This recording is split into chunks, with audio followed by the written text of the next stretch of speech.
दरबदर भटका वो न मिला मुट्ठी भर अनाज। दरबदर भटका वो न मिला मुट्ठी भर अनाज। न हरा था न गेरुआ फ़कीर, वो पूछते हैं समाज। भूख से मर गया वो। ये रोज़मर्रा की बात है, छोड़ो हमको क्या, करो आरती या पढ़ो नमाज। भूख से मर गया वो, न हरा था न गेरुआ फ़कीर, वो पूछते हैं समाज। दरबदर भटका वो।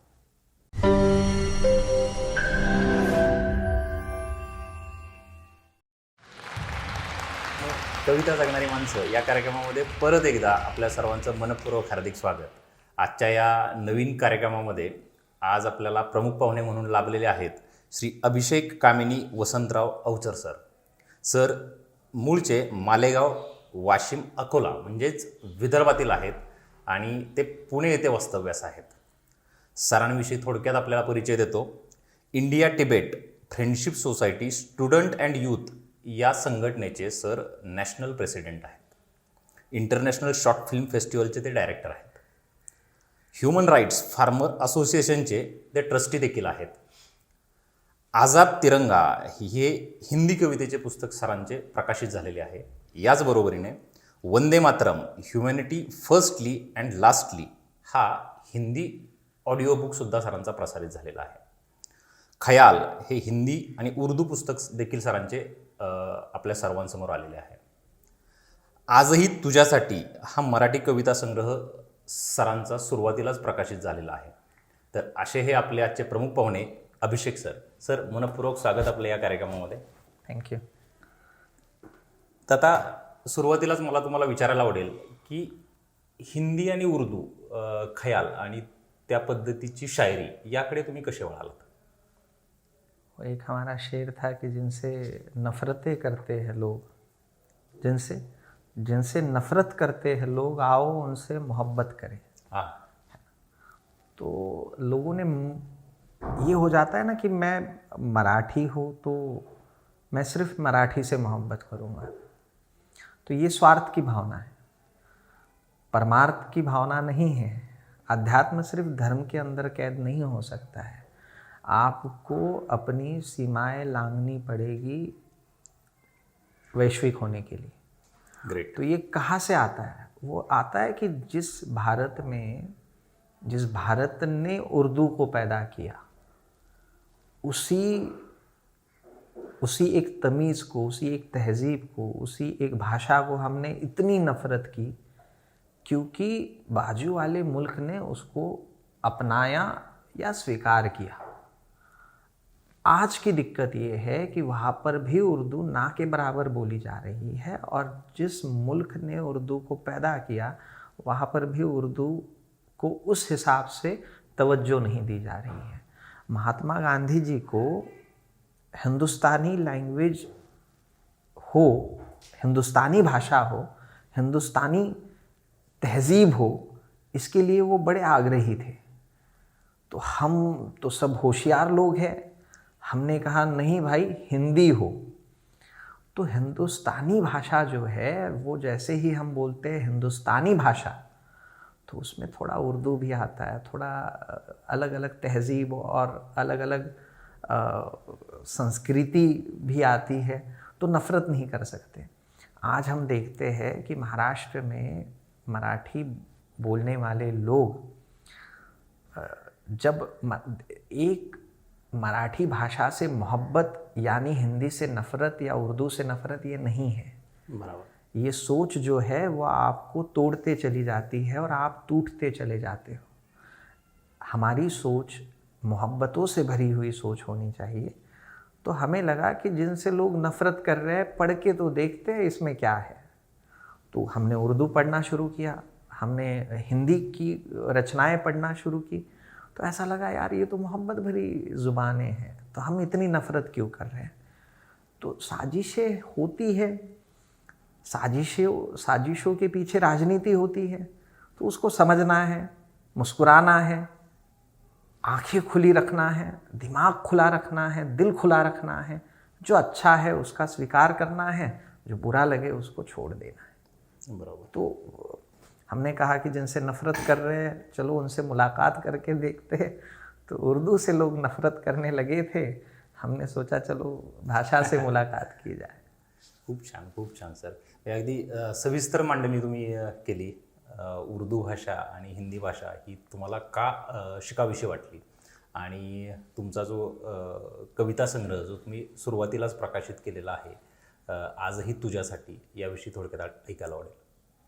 वो तो देखिए कि जब लिखने लगता है कोई शख्स, तो लिखने के लिए तो बहुत सारे जो ये है वो ये हो जाते हैं, अब ये वो ये हो जाते हैं, इसके अंदर बहुत सारी चीज़ें आ गई है ना.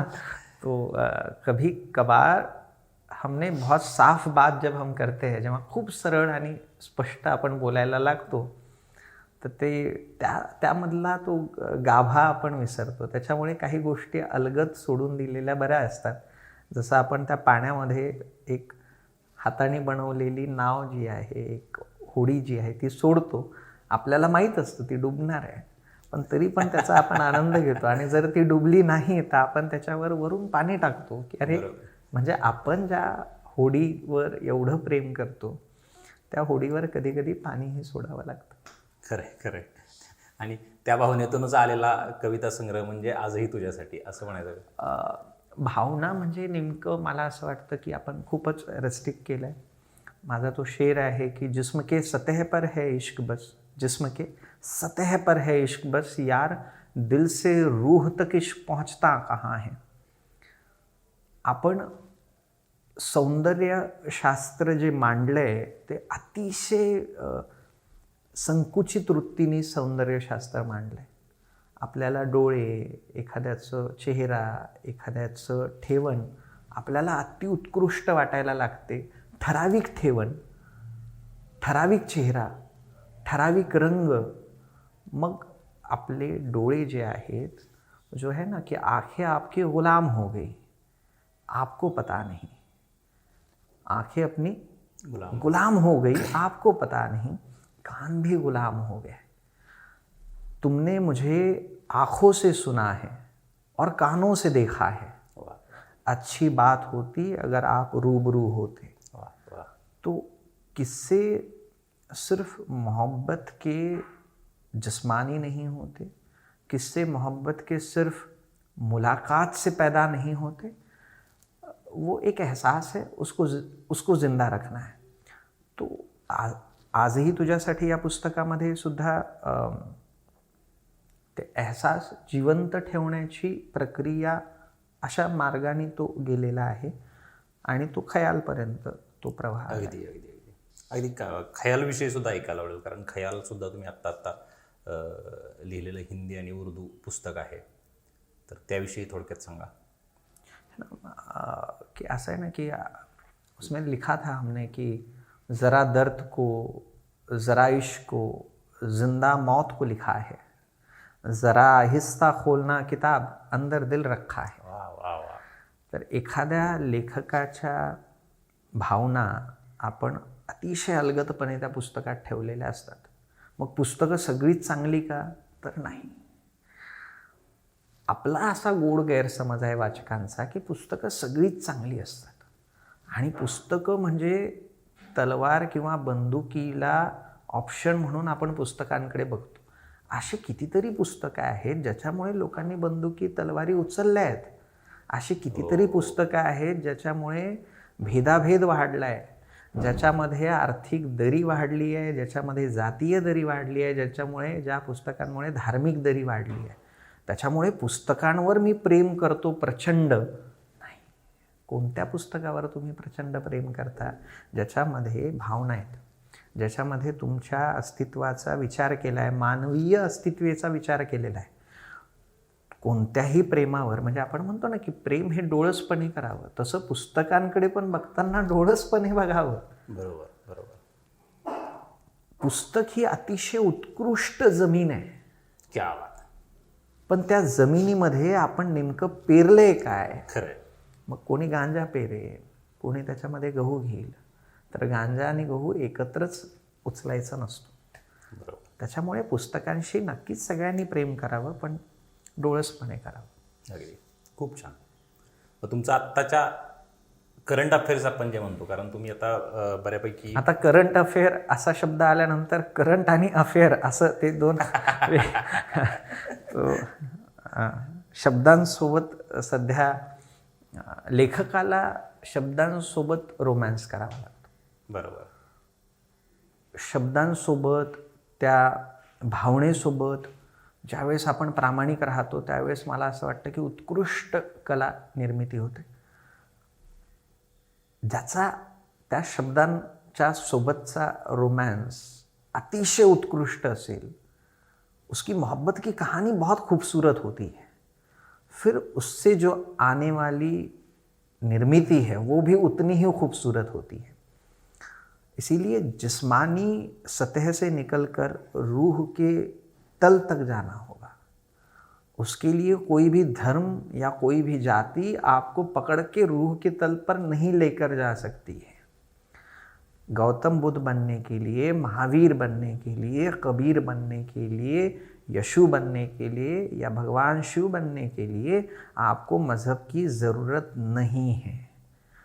वो रास्ता आज इतने, आपण म्हणू ना त्याला की काही रस्त्यांवर आपल्याला एखादा रस्ता आवडतो, त्या रस्त्यावर जात असताना पण आपण विचार करतो की अरे ह्याच्यावर 1200 रुपये मला टोल लागणार आहे, मग त्यापेक्षा मी जुना मुंबई पुणे हायवे पकडू का, बरोबर, जेणेकरून माझे 1000-1200 वाचतील. बरोबर.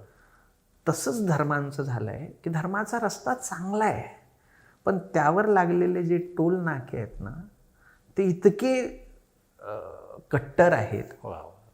रस्ता चांगला आहे, टोल नाक्यांचा प्रॉब्लेम आहे, आणि ती जी टोल नाके आहेत ते तुमच्याकडनं जबरदस्ती वसुली करायला बसले आहेत. आणि ते जर जबरदस्ती वसुली करायला बसले आहेत आणि तरी जर आपण अट्टहास करत असू की नाही मला ह्याच मार्गाने जायचं, नुकसान होणार आहे. बरोबर. तिथे मॅनिप्युलेशन होणार आहे, तिथे तुम्हाला थांबवण्यात येणार आहे, तिथे लांबच्या लांब रांगा दिसणार आहेत, प्रवासाची मजा संपणार आहे.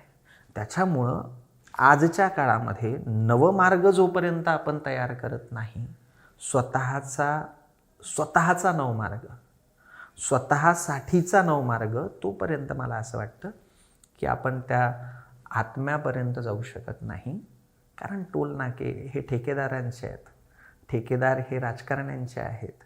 मग राजसत्ता मोठी की धर्मसत्ता मोठी, ह्या भानगडीमध्ये मानवाची सत्ता आपण गमावल्यासारखं वाटतं. अगदी खरं.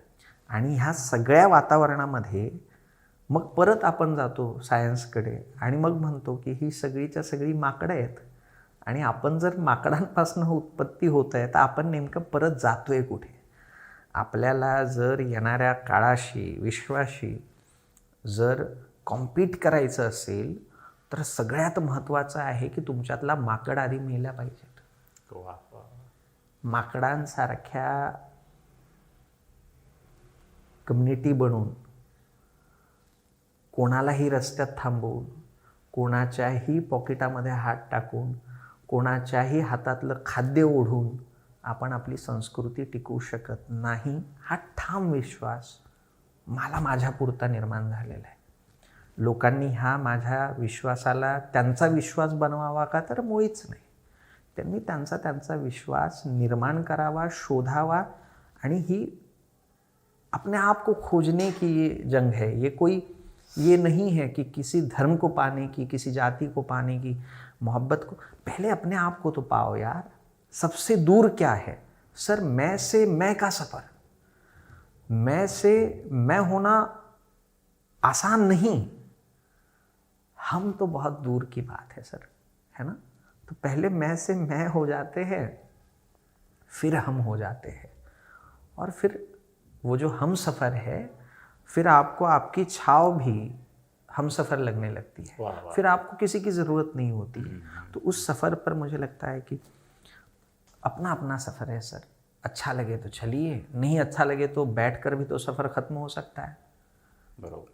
तो तय हमें करना है कि ये सफ़र जो है वो सीखते हुए, सिखाते हुए, समझाते हुए, समझते हुए बिताना है, या आपको ये सफ़र यूं ही मैं सही मैं सही मैं सही कहते हुए बिताना है ना. तो खूप छान, खूप छान. करंट अफेअर्सवरती तुमची एक कविता होती छान, तर ती आम्हाला ऐकायला आवडेल. कविता आत्ताच्या ज्या सध्या म्हणजे तुमचा धार्मिक आत्ताच्या ज्या दंगली सुरू आहेत, दंगली म्हणजे तलवारी घेऊन रस्त्यावर उतरणं म्हणजेच दंगल असं नाही. वैचारिक दंगली आहेत सर. आणि ह्या वैचारिक दंगली इतक्या ताकदवार झालेल्या आहेत कारण समूह आहे. कोणाचा तरी तिसऱ्याचा विचार दुसऱ्याच्या डोक्यात पेरलेला असतो आणि त्या पहिल्याला त्याचा त्रास होतो.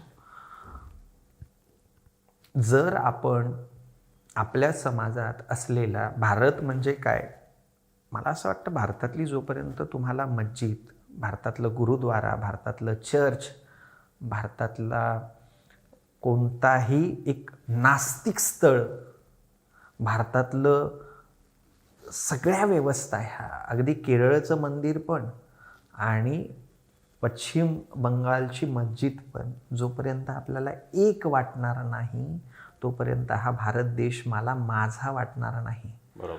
ह्या देशाच्या जमिनीवर असणाऱ्या संस्कृती, वेगवेगळे प्रवाह, वेगवेगळ्या जाती, वेगवेगळ्या भाषा, वेगवेगळे रंग, वेगवेगळे खाद्य, हे मला सगळे जशाच्या तसे माझे वाटत नाहीत तोपर्यंत मला भारत माझा वाटू शकत नाही. मला हवा, मला वाटतो तेवढा भारत माझा असं म्हटलं की मग तुमचा धर्म होऊ शकतो, तुमची जात होऊ शकते, भारत तुमचा होऊ शकत नाही.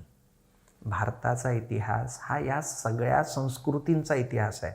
इथे आस्तिकतेलाही तेवढाच स्थान आहे आणि इथे नास्तिकतेला सुद्धा तेवढीच स्थान आहे. काय शोधतोय आपण? मेरा एक शेर था कि ना आस्तिकता की ना नास्तिकता की, ये जंग है वास्तविकता की. आजची गरज काय, ह्या गरजेवर जर आपण विचार केला नाही तर मला वाटतं की येणारा काळ आपल्याला माफ करणार नाही. 700 करोड लोकसंख्येचं हे जग, ह्या जगाला, हे जग भारताकडे 140 करोड आबादीकडे ह्या पद्धतीने बघते की ही आबादी, ही लोक आम्हाला आपुलकी शिकवतील, ही 140 करोड लोक आम्हाला मानवता शिकवतील. जे आपण शिकवलं आहे नालंदाच्या संस्कृतीपासनं, आपण ते शिकवलं आहे. आपल्या बुद्धांनी, आपल्या महावीरांनी, आपल्या शंकरांनी आपल्याला ह्या सगळ्या गोष्टी शिकवल्या आहेत, आपण जगाला शिकवल्या आहेत. आता उलटं झालं आहे. आम्हाला जगासारखं व्हायचं आहे, आम्हाला एका मुस्लिम कंट्रीसारखं व्हायचं आहे, आम्हाला एखाद्या ख्रिश्चन कंट्रीसारखं व्हायचं आहे, आम्हाला भारतासारखं व्हायचं नाही आहे. हा प्रॉब्लेम आहे. म्हणून मला असं वाटतं की भारत समजून घेण्यासाठी आधी भारत बघावा पण लागेल. ह्याचं त्याचं ऐकून मी माझे विचार तयार करणं हा मुळात प्रॉब्लेम आहे. त्याच्यामुळं आपण काय करतोय, म्हणून माझा एक तो शेर होता की नफरतों की हवा है तू मोहब्बत की आंधी हो जा, नफरतों की हवा है तू मोहब्बत की आंधी हो जा, ये शिव महावीर बुद्ध का देश है तू गांधी हो जा. वा वा वा. हे प्रवाह आहेत. या प्रवाहाला टाळून तुम्हाला स्वतःचं अस्तित्व, तुम्ही भारताला, एखाद्या सुंदर चित्राला जेव्हा आपण काहीतरी रंग, अक्कल नसताना आपण ब्रश उचलतो आणि चांगल्या एका चरित्रावर आपण काहीतरी रंग ओढायला जातो, ते चित्र खराब होते. एक तर एक सगळं स्वीकारा, नाहीतर सगळं नाकारा. दोनच मार्ग आहेत की तुम्हाला सगळं स्वीकारावं लागेल किंवा सगळं नाकारावं लागेल, तर स्वतःचा शोध घेता येईल आणि तो घेतला पाहिजे. खूप छान, खूप छान सर. तर खूप मजा आली गप्पा मारायला. ह्या गप्पा संपूच नाहीत असं वाटतं, पण आपल्याला वेळेचं बंधन आहे, त्यामुळं तो भाग पाहता आपल्याला थांबावं लागेल. आणि मनपूर्वक धन्यवाद सर, तुम्ही आमच्या विनंतीला मान देऊन या कार्यक्रमाचा भाग झालात आणि तुमचं हिंदीविषयी, उर्दूविषयी आणि मराठीविषयी जे असणारं प्रेम आहे ते तुम्ही तुमच्या या आजच्या मुलाखतीमधून दाखवलं. तर मनपूर्वक धन्यवाद परत एकदा. खूप खूप खूप खूप आभार. तुम्ही मला बोलवलं इकडे, गप्पा मारल्या, त्यानिमित्ताने एक चांगला मित्र मला भेटला, वैचारिक मित्र भेटला, जो कवितेच्या मार्गावर चालत असताना मीच चालणार नाही तर काही लोकांना सोबत घेऊन चालेल, काही लोकांना काही लोकांशी भेटवेन. तर ते आहे ना कि मेरे कलम को गुलामी बर्दाश्त नहीं होती, ये कभी शिव पर लिखती है, ये कभी कबीर पर लिखती है, ये कभी बुद्ध पर लिखती है, कभी यशु को लिखते हुए रोती है, ये कभी महावीर को लिखती है, ये कभी चारवाक को लिखती है, ये कभी संभाजी महाराज की चरित्र पर भी लिख देती है. मेरी कलम है ये, तुम्हारी किताब नहीं वा. जिसे आप बंदिशों में कैद कर सको. माझा एक तो शेर होता जाता जाता आपण त्या शेरने संपूयात की नक्की नक्की.